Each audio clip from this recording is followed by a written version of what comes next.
he balled out, no question. Maybe he remembered why he fell in love with the game again.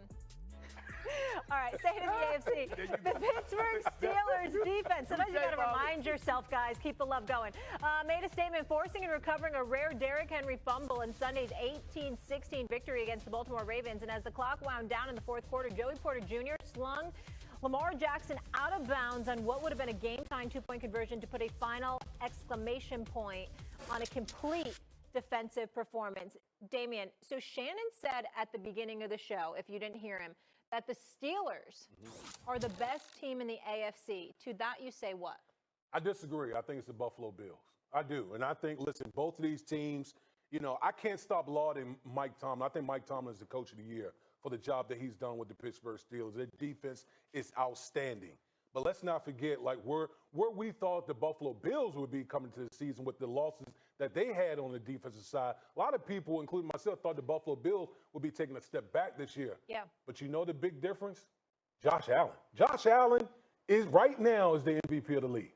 Josh Allen is playing that type of football. And I think when you compare the two teams, they're very closely matched.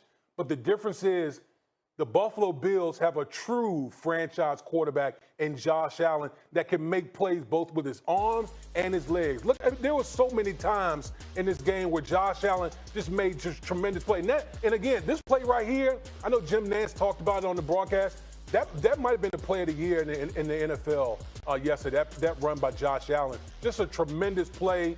Just willed its way into that end zone.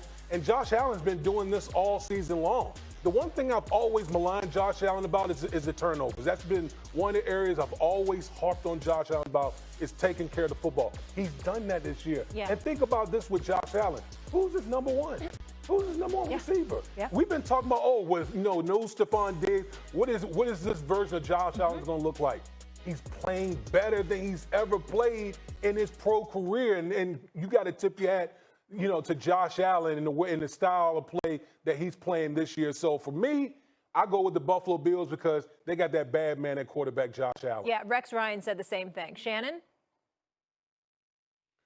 When I look at it, man, and I get what you guys are saying, and you can't discount what Buffalo did to Kansas City. Although I don't think Kansas City right now is a very good offensive football team, but offensively, Buffalo did hang 30 points on that Kansas City defense, which hasn't given up 30 or more points since week 4 of 2022. But When I look at what the Pittsburgh Steelers did, the Baltimore Ravens were averaging 31 points a game, 430 yards a game. Held them to 100 yards less than what they get yardage-wise, and the 2 touchdowns less than what they normally get. That is a good football team. And you can talk about all they did was kick field goals. All I know is that they held the Baltimore Ravens to 15 points fewer than what they normally get. And all of a sudden, with all the heroics and theatrics that Lamar Jackson, he looked very average yesterday. Turned them over 3 times. Picked him, called 2 fumbles, give the Steelers credit. Now, obviously, Russ is not Josh Allen.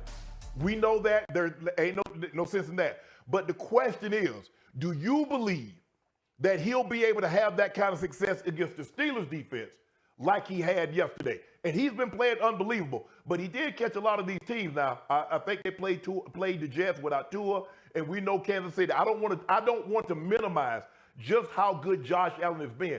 But he's been good. The only problem, I agree with you, Woody, is that the turnovers. And a lot of times those turnovers was happening in the red zone. He was throwing picks in the end zone. He was fumbling the ball at the 5 or the 6-yard line. You can't win like that. He's cut down on those turnovers. He played a lot better football, but I think the biggest difference, his mind is clear. He doesn't have somebody constantly in his ear talking about throw me the ball. Look at me, what's going on the sideline. So now he's clear. He's able to play great football, and he's doing that. Are you talking about Stephon Diggs? Are you talking about Stephon Diggs right there? All I said is the man is free to think he ain't got somebody to. That's all I said. I heard what you said. I was just asking a question. I just looking for specifics. That's all. I just looking for specifics. That's all I was doing. I mean, you gonna say it, say it. Here's the deal. In the end, right now, I'm gonna go with the Buffalo Bills. I love my Pittsburgh Steelers. I love what Mike Tomlin has done. He's certainly a coach of the year with me as well. But I'm not going to sit up there in the aftermath of you not being able to get in the end zone one time and kicking 6 field goals and call you the best team in the AFC. I'm not doing that after what I watched Josh Allen do and what I'm watching the Buffalo Bills do. And by the way, they've only got 2 losses on the season, just like the Pittsburgh Steelers do. But I will say this about what you said, Woody, in this regard. Josh Allen went the first 7 games of the season without throwing an interception. He's thrown 5 in the last 4 games. So we do have to keep our eyes on that, okay? Over the first 7 games of the season, he was flawless, and we were marveling at the fact that he wasn't turning the ball over at all. Now he's been doing that a little bit more. We'll see if that continues. We'll see if he's able to avoid that.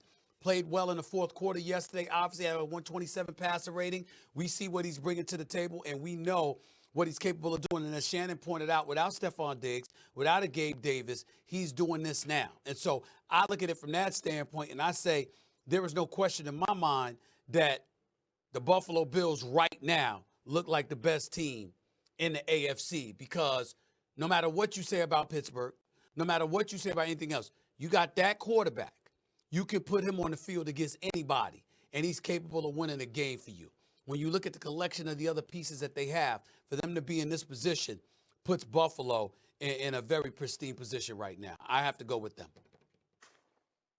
Stephen, it's not so many of the turnovers, it's the abundance of them. Woody, you remember last year we was talking about this guy was having 3 turnovers in the red zone. He was having 4 turnover games, and with a chance to win, and they still were in the ball game. When he plays a clean game, they're very, very difficult to beat. Now, 1 turnover, they only had the 1 yesterday. But when he plays a clean game with his ability to run the football, as Rex and we were talking about earlier, Woody, before you joined, getting there is not the issue with Josh Allen, because you can get free runners at it. Yeah. Can you get him on the ground once you get there? Right. That's the problem. The same thing you had with Big Ben, the same problem you had with Steve McNair, rest his soul, is that when you got home, could you take the man down? Because if you couldn't, he could take off with his legs and get a first down. Now, Big Josh can open him up. Now, he can pick him up and put him down. Yeah, but the difference between him and Big Ben in this, you are right in terms of them being able to shrug off tacklers. That's true. But Josh Allen could run much better than Ben ever could. Oh, yeah, for sure. Yeah. Ben shrugged off Ben tackles wasn't looking to either. throw the ball over your head. Josh Allen will take off, and he can still throw the ball over your head. Yeah, and listen, I think that the most underrated aspect is the runner that Josh Allen is in the red zone. Like it's just hard to account for a guy, a big athlete. He's like Cam Newton as far as size and his running ability. So when you have that type of athlete at quarterback, man, that's tough to beat. Absolutely. All right, guys, the Steelers next 3, Browns, Bengals, Browns, favorable schedule, and then the Ravens have the Chargers, Eagles, and then their bye week. When we come back on this fabulous program called First Take, who should be the favorite to win NFL MVP right now? We're not seeing eye to eye on which player deserves those honors. We'll get into it. Plus, Mike Tyson, did you see it? Couldn't handle Jake Paul in the ring. Did the fight live up to all the hype? Can't wait to tackle that one. Come on back. Download the